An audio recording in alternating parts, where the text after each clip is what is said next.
elle révèle quelque chose de bien plus profond parce que Patrice Evra n'est pas n'importe qui. Patrice Evra a joué, non seulement il a joué dans l'équipe de France, mais il a été son capitaine. Donc c'est un emblème, Patrice Evra.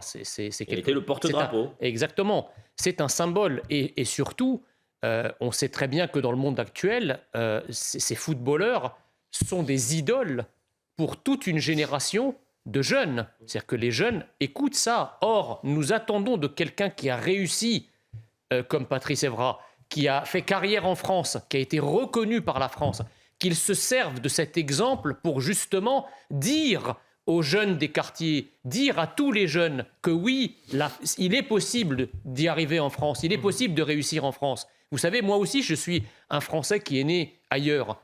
Mais la différence avec Patrice Evra, c'est que moi, je suis devenu d'ici. Et que vous avez dit pied gauche. Et jamais, Dieu sait que je joue du pied gauche, c'est un fait. Oui, mais vous en avez deux, c'est ça le problème. Non, je joue au foot très très bien.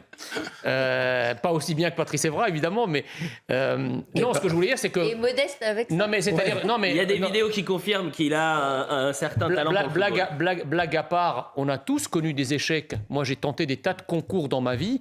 Et j'ai échoué, j'aurais pu à ce moment-là dire... Vous avez quand même réussi l'ENA.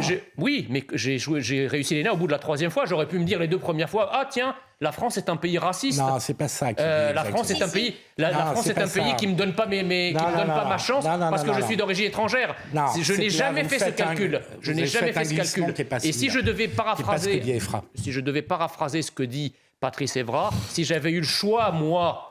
eh bien, j'aurais choisi de naître en France. Parce que moi, comme je vous le disais, je suis devenu français, je suis fier d'être français, et j'aimerais bien que toutes les personnes qui peuvent être nées ailleurs ou qui peuvent être nées de parents étrangers se sentent fiers d'être français. C'est ça le message qu'il faut envoyer, et pas rejoindre la cohorte du corps enseignant, etc. Philippe, parce qu'il aurait pu avoir la décence de s'excuser plutôt que d'être un peu... Il n'a pas dit, si je pouvais remonter le temps, je choisirais de représenter mon pays natal, le Sénégal, au lieu de la France. Il dit, je suis fier de mes 2 racismes. Il rajoute la lâcheté à l'ingratitude, d'une certaine façon. Pourquoi ? Il refuse de reconnaître.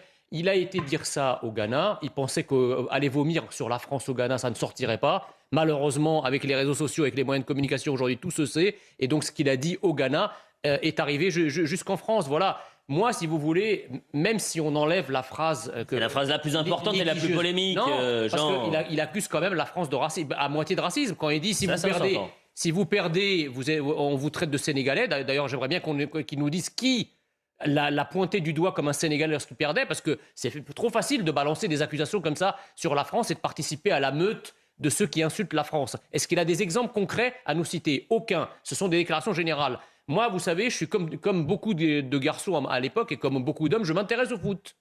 Je m'intéresse au foot et je m'intéresse au foot. Vous savez qu'il a été victime de racisme en Italie, par exemple. Peut-être, oui. Oui, il a été victime de racisme en Italie, mais c'est l'Italie. Donc, qu'ils disent ça sur l'Italie, bon, j'ai pas de problème, mais pas sur la France. Moi, j'ai jamais entendu, si vous voulez, quand j'étais jeune, un Platini ou même un Marius Trésor nous expliquer que la France c'était bien quand il gagnait et que Platini, on lui renvoyait son image d'Italien quand il perdait. Il y avait des footballeurs qui jouaient dans l'équipe de France et qui étaient français. Pas simplement de la carte d'identité, pas simplement parce qu'ils jouaient sous le maillot bleu, mais parce qu'ils avaient le cœur français. Indépendamment du fait qu'ils soient noirs, qu'ils soient européens, ils étaient français et ils jouaient pour la France et jamais il ne serait venu à l'esprit de critiquer la France et surtout pas l'étranger. Je crois qu'on a changé d'époque et c'est bien dommage. Question. Les joueurs blancs de l'équipe de France. Oui, mais je sais, vous allez faire le même coup à chaque fois. Non, mais je vais vous casser le truc. Je vais vous casser votre fois. Quand les joueurs... Il fait la même chose à chaque fois. Vous savez, c'est la nouvelle méthode. C'est-à-dire qu'il pose des questions pour qu'après il y ait un énorme blanc en plateau. Ça ne marchera pas ce soir, Jean Messia. Posez la question, allez-y. Quand les Français blancs perdent, ils se disent quoi? Ils se disent qu'il y a du racisme anti-blanc. C'est absurde ce que dit Evra. Je ne sais pas si c'est absurde. Dans tous les cas, il a mis les choses au clair. Non, je ne bégaye pas. Je souris tout le temps. Bon, c'était un plaisir de vous avoir, Jean Messia.